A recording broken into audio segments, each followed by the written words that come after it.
Python's functools module has a function called reduce that I don't usually recommend using. So the reduce function looks a little bit like this. It's kind of complex. It's easiest to understand through some examples. We're calling reduce here with a function that adds two numbers together and a list of numbers. Now note that it's not just going to add the first two numbers together. It adds all of the numbers in this list. So reduce is being called repeatedly to add up all of the numbers in this list. Now, this is a bit of a silly example because we have a function built into Python that can do this for us. The built-in sum function is both easier to understand and faster than this reduce call up here. Even if we were multiplying numbers together, we should instead use the prod function in Python's math module to get a product of these numbers. So reduce can't always be summarized in just a single line of code though. This deep get function here allows us to deeply query a nested dictionary of dictionaries.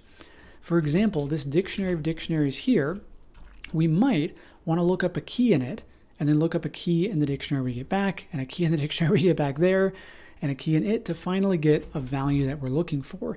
Instead of doing this querying manually, we could make a tuple of strings representing these keys and pass that to our deep get function to have it do the querying for us.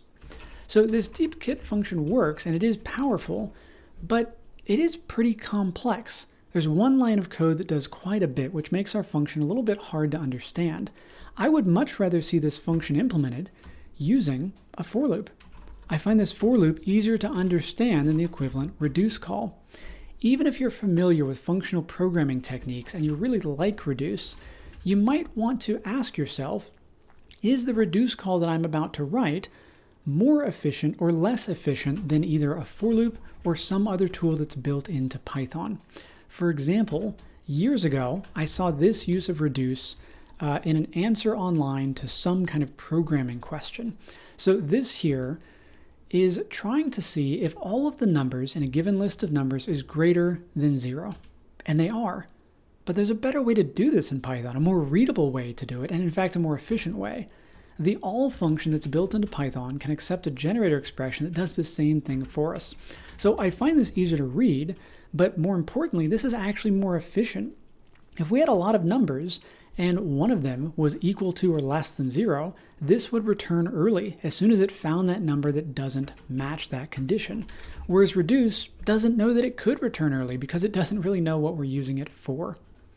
So try to avoid reinventing the wheel with reduce.